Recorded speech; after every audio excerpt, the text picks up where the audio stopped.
Subscribe کریں ہمارے channel کو اور بیل آئیکن کو کلک کریں تاکہ ہماری ہر نئی آنے والی ویڈیو آپ تک بآسانی پہنچ سکے۔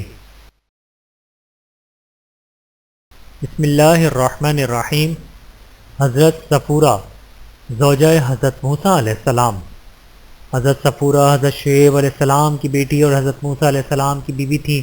ان کا قصہ جو درج تاریخ ہے وہ یہ ہے کہ حضرت موسیٰ علیہ السلام فرعون مصر کے خوف قتل سے بھاگ کر مصر سے نکلے تو مقام مدین میں پہنچے۔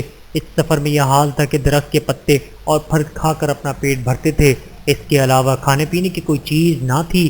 بھوک پیاس کی شدت اور رات دن کے سفر کی تکان سے چلنے تک کی قوت جسم میں باقی نہ رہی تھی، لیکن جس طرح بھی ہو سکا آپ مدین کے چشمے تک پہنچ گئے اور چاہا کہ چشمے میں اتر کر کسی طرح پانی پئیں، لیکن وہاں بکثرت آدمی موجود تھے جو اپنے جانوروں کو پانی پلا رہے تھے۔ ان لوگوں کے علاوہ دو لڑکیاں اور نظر آئیں جو گردن جھکائے اپنی بکریوں کو لیے ہوئے الگ ایک سایہ دار درخت کے نیچے معصومانہ ادا کے ساتھ کھڑی تھیں کہ جب لوگ پانی پلا چکے ہیں تو ہم اپنی بکریوں کو پانی پلائیں۔ یہ دونوں حضرت شعیب علیہ السلام کی بیٹیاں تھیں۔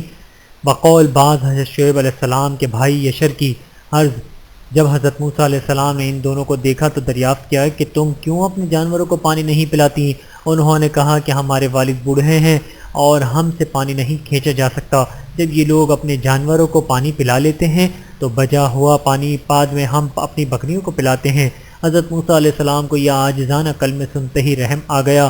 اللہ تعالیٰ کے فضل سے شہزور اور نوجوان آدمی تھے۔ جس ڈول کو مدین کے لیے لوگ مل کر کھینچتے تھے، آپ نے اکیلے ہی کھینچ کر ان کی بکریوں کو پانی پلا دیا اور پھر نیچی نگاہ کر کے درخت کے سائے میں آ بیٹھے۔ جب یہ دونوں لڑکیاں معمول کے خلاف اپنی بکریوں کو پانی پلا کر سویرے ہی واپس اپنے گھر پہنچیں تو حضرت شعیب علیہ السلام نے بہت متعجب ہو کر پوچھا کہ آج اتنی جلدی کیوں کر پانی پلانے سے فراغت ہو گئی؟ لڑکی نے جواب دیا کہ ایک مصری مسافر آج یہاں آیا ہوا ہے، اسی نے ہم کو چرواہوں کے احسان سے بچایا اور ہمارے گلے کو پانی پلایا۔ حضرت شعیب علیہ السلام کی خدمت میں حضرت شعیب علیہ السلام نے اپنی اسی لڑکی سے کہا کہ اچھا جاؤ اس مصری مسافر کو بلا لاؤ۔ چنانچہ یہ لڑکی نہایت شرم سے گردن جھکائے حضرت موسیٰ علیہ السلام کے پاس آئی اور چپکے سے ایک ادائے شرم کے ساتھ کہا کہ ہمارے ابا جان آپ کو بلاتے ہیں تاکہ ہمارے گلے کو آپ نے جو پانی پلایا ہے اس کا عوض ادا کیا جائے۔ یہ سنتے ہی حضرت موسیٰ علیہ السلام اٹھ کھڑے ہوئے اور آگے آگے وہ لڑکی اور پیچھے پیچھے حضرت موسیٰ علیہ السلام چلے۔ راستے میں ہوا سے تہمات کا ایک سرا اٹھ گیا اور کچھ حصہ پاؤں کا کٹھل گیا۔ حضرت موسیٰ علیہ السلام نے کہا کہ تم میرے پیچھے چلو اور راستہ بتاتی جاؤ۔ جب حضرت موسیٰ علیہ السلام حضرت شعیب علیہ السلام کے گھر پر پہنچے تو حضرت شعیب علیہ السلام نے ان سے سارا قصہ دریافت کیا۔ حضرت موسیٰ علیہ السلام نے اپنے مصر سے ہجرت کرنے، پھر یہاں تک پہنچنے اور لڑکیوں کے گلے کو پانی پلانے کے تمام واقعات تفصیل سے کہہ سنائے۔ حضرت شعیب علیہ السلام نے فرمایا کہ بیٹا اب کچھ خوف نہ کرو اور یہ سمجھ لو کہ تم ظالموں کے پنجے سے بچ گئے ہو۔ اتنے میں پھر وہی لڑکی بولی کہ ابا جان آپ ان کو نوکر رکھ لیجئے کیونکہ آپ کو ایک قوی اور امانت دار آدمی کی ضرورت ہے۔ اجرت پر کام شروع۔ حضرت شعیب علیہ السلام نے کہا کہ قوت کا حال تو دیکھ چکی اور بیان کر چکی ہے، مگر ان کے امانت دار ہونے کا کیا ثبوت ہے؟ لڑکی نے راستے میں حضرت موسیٰ علیہ السلام کے آگے چلنے کا قصہ بیان کر دیا۔ حضرت شعیب علیہ السلام یہ سن کر بہت خوش ہوئے اور سمجھ گئے کہ حضرت موسیٰ علیہ السلام ایک شریف عالی ظرف آدمی ہے۔ انہوں نے کہا بھائی میں چاہتا ہوں کہ ان دونوں میں سے ایک لڑکی کا نکاح تمہارے ساتھ کر دوں، بشرطے کہ تم یہاں 8 برس تک رہو اور میرا کام بطور اجیر انجام دیا کرو، اور اگر 10 سال پورے کر دو تو یہ تمہاری مہربانی ہے، اور خدا چاہے تو میں تمہیں تکلیف نہ دوں گا بلکہ تم مجھے اچھا ہی آدمی پاؤ گے۔ حضرت موسیٰ علیہ السلام نے کہا بہتر ہے، مگر جب ان مدتوں میں سے کوئی مدت میں پوری کر دوں تو پھر مجھ پر کوئی زیادتی نہ کی جائے، اور یہ جو کچھ میں کہتا ہوں اس پر خدا گواہ۔ پس حضرت شعیب علیہ السلام نے اسی لڑکی کے ساتھ جو ان کو بلانے کے لیے گئی تھی جس کا نام حضرت صفورہ تھا، حضرت موسیٰ علیہ السلام کا نکاح کر دیا۔ یہ حضرت شعیب علیہ السلام کی چھوٹی لڑکی تھی۔ تھوڑے زمانے کے بعد ایک لڑکا پیدا ہوا جس کا نام حضرت موسیٰ علیہ السلام نے زیر سوم رکھا۔ حضرت صفورہ علیہ السلام اب تک اپنے میکے میں ہی رہتی تھیں اور حضرت موسیٰ علیہ السلام اپنے خسر حضرت شعیب علیہ السلام کے گلے کو بدستور چراتے رہتے۔ جب ان کی معینہ مدت پوری ہو چکی تو انہوں نے اپنے وطن جانے کا ارادہ ظاہر کیا اور کہا کہ اب اگر اجازت دیں تو اپنی بیوی بچے کو لے کر میں اپنے وطن چلا جاؤں۔ حضرت شعیب علیہ السلام نے بخوشی حضرت صفورہ اور زیر سوم اور حضرت موسیٰ علیہ السلام کو رخصت کیا۔ مصر واپسی۔ حضرت موسیٰ علیہ السلام اپنی بیوی بچے کو 10 برس کے بعد مصر کے ارادے سے چلے آ رہے تھے۔ جمعے کی شب تھی اور رات ہو گئی تھی کہ آپ راستہ بھول کر ایک جنگل میں پہنچ گئے۔ رات نہایت تاریک تھی اور سردی کا موسم تھا۔ بیوی بچے اور سارے گلے کو پریشان کیے ہوئے تھے۔ اس سنسان بیابان میں کوئی شے ایسی نظر نہ آتی تھی جس سے موجودہ تکلیف و پریشانی دور ہو سکتی۔ جہاں آپ نے منزل کی تھی یہ جگہ گھاٹیوں اور پہاڑوں میں تھی۔ سردی بلا کی پڑ رہی تھی، بادل گرے ہوئے تھے اور اندھیری رات کا وہ عالم تھا کہ ہاتھ کو ہاتھ نظر نہیں آتا تھا۔ اور چونکہ حضرت صفورہ حاملہ تھیں اور وضع حمل کا زمانہ بہت قریب تھا، اس سبب سے اور زیادہ فکر تھی۔ آخر اس کے سوا اور کوئی صورت نہیں تھی کہ یہاں آگ جلائی جائے اور آگ کی گرمی سے صبح کی جائے۔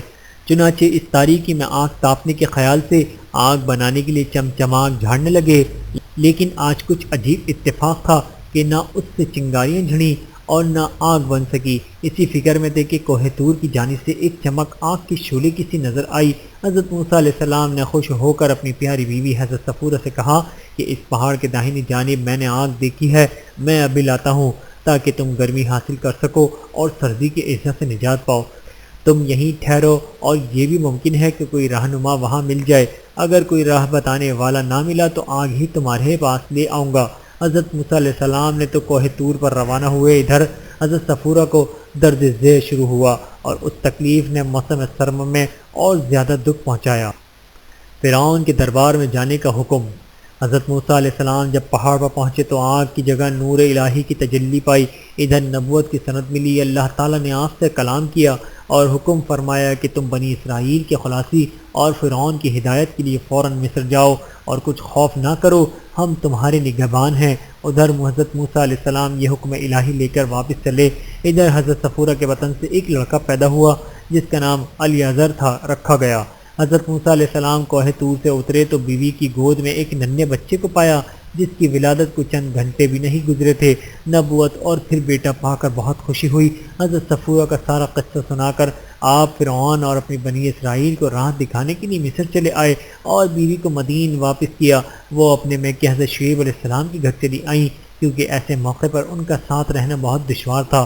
اس نیک بخت بیوی نے بہت خوشی سے حضرت موسیٰ علیہ السلام کو مصر جانے کی اجازت دی اور حضرت موسیٰ علیہ السلام نے حضرت صفورہ کو خدا کے حوالے کر کے اپنے وطن کی راہ لی اور اپنے بھائی حضرت ہارون علیہ السلام کو ساتھ لے کر جو راستے ہی میں مل گئے تھے اور حضرت موسیٰ علیہ السلام کے منتظر تھے، نبوت اور رسالت کے فرائض انجام دینے لگے اور حضرت صفورہ اپنے باپ کے گھر میں بآرام رہنے لگی۔ اس کو ایک بڑی مدت گزر گئی، کوئی ذریعہ ایسا نہ تھا جس سے میاں بیوی کو میاں کا حال احوال معلوم ہوتا رہتا۔ مدت کے بعد حضرت موسیٰ علیہ السلام بنی اسرائیل کو فرعون کے پنجے ظلم سے چھڑا کر مصر سے نکال لائے اور مختلف مقامات پر ٹھہرتے ہوئے آخر فیدم میں قیام کیا۔ وہاں پانی نہ تھا تو بنی اسرائیل حضرت موسیٰ علیہ السلام سے جھگڑنے لگے۔ آخر آپ نے زمین پر عصا کی ضرب لگائی اور 12 چشمے پیدا ہو گئے، مگر یہاں قوم مالیک جو عیس بن کر حضرت اسحاق علیہ السلام کی اولاد اور بہت جنگجو تھی، ان پر حملہ آور ہوئی۔ اس نے چاہا کہ حضرت موسیٰ علیہ السلام اور ان کے ہمراہیوں کو یہاں سے بھگا دے، لیکن حضرت موسیٰ علیہ السلام نے بحکم خدا حضرت یوشع علیہ السلام کو ان کے مقابلے کے لیے روانہ کیا۔ آخر بنی اسرائیل نے فتح پائی۔ پھر حضرت موسیٰ علیہ السلام نے وہاں ایک قربان گاہ بنائی۔ یہ مقام حضرت موسیٰ علیہ السلام کے سسرال مدین سے قریب ہی واقع تھا۔ جب آپ کی خبر حضرت شعیب علیہ السلام کو حضرت موسیٰ علیہ السلام کی کامیابی کے ساتھ واپس آنے اور رفیدیم میں قیام کرنے اور وہاں قربان گاہ بنانے کی خبر ملی تو آپ بھی حضرت موسیٰ علیہ السلام کی بیوی حضرت صفورہ اور ان کے دونوں بیٹوں جیرسوم اور الیعزر کو ساتھ لے کر حضرت موسیٰ علیہ السلام کے پاس آئے۔ حضرت موسیٰ علیہ السلام استقبال کے لیے گئے اور حضرت شعیب علیہ السلام نے ان سے کہا، کیا تم قوم بنی اسرائیل میں عدالت کرتے کرتے تھک جاؤ گے؟ لہٰذا کسی کو اپنا نائب مقرر کرو۔ چنانچہ آپ نے حضرت یوشع علیہ السلام کو نائب اور اپنے بیٹے الیعزر کو ان کا وزیر معاون مقرر کیا اور پھر مختلف مقامات میں بنی اسرائیل کو بحکم خدا دین کے سربلندی کے لیے کوشش کرتے رہے۔ 120 برس کی عمر میں انتقال کیا۔ حضرت صفورہ علیہ السلام کے مزید حالات نامعلوم ہو سکے کہ وہ حضرت موسیٰ علیہ السلام کی حیات ہی میں وفات پا چکی تھیں یا ان کے بعد بھی زندہ رہیں، اور یہ کہ انہوں نے کتنی عمر پائی اور ان کی زندگی کے اور کارنامے کیا ہیں، مگر جس قدر واقعات گزر چکے ہیں ان سے یہ ضرورت ثابت ہوتا ہے کہ حضرت صفورہ علیہ السلام نہایت عقل مند اور سمجھدار عورت تھیں۔ 3 صاحب فراست۔ حضرت عبداللہ ابن مسعود رضی اللہ تعالیٰ عنہ فرماتے ہیں، 3 آدمی اکثر الناس گزرے ہیں، سب لوگوں سے زیادہ تیز فہم۔ نمبر 1، حضرت ابوبکر صدیق رضی اللہ تعالیٰ عنہ جس وقت کہ انہوں نے حضرت عمر رضی اللہ تعالیٰ عنہ کو خلیفہ بنانے میں فراست کی۔ نمبر 2 صاحب یوسف یعنی عزیز مصر، جب کہ اس نے کہا اس کو اچھی طرح عزت سے رکھ، کیا جب کہ اس کا وجود ہمارے لیے مفید ہو۔ نمبر 3 حضرت موسیٰ علیہ السلام کی بیوی، جب کہ اس نے کہا اس میں شک نہیں کہ حضرت صفورہ کی نسبت حضرت ابن مسعود رضی اللہ تعالیٰ عنہ کی رائے بہت درست ہے۔ حضرت صفورہ کی دوسری بہن جو حضرت موسیٰ علیہ السلام کو کنویں پر ملی تھی شرفیہ تھا۔ اس کے علاوہ حضرت صفورہ کی 5 بہنیں اور تھیں جیسا کہ تورات سے ثابت ہے، مگر ان کا نام نہ معلوم ہو سکا۔ اللہ تعالیٰ کی ان پر کروڑوں رحمتیں نازل ہوں، آمین ثم آمین۔ ویڈیو دیکھنے کا بہت شکریہ۔ مزید ویڈیوز دیکھنے کے لیے ہمارے چینل کو سبسکرائب کریں۔ اگر ویڈیو پسند آئے تو لائک کریں۔ اچھی بات کو دوسروں تک پہنچانا صدقہ جاریہ ہے۔ جزاکم اللہ خیرا کثیرا۔ اپنا اور اپنے پیاروں کا بہت زیادہ خیال رکھیے گا اور مجھے دعاؤں میں یاد رکھیے گا۔ Take care. اللہ حافظ۔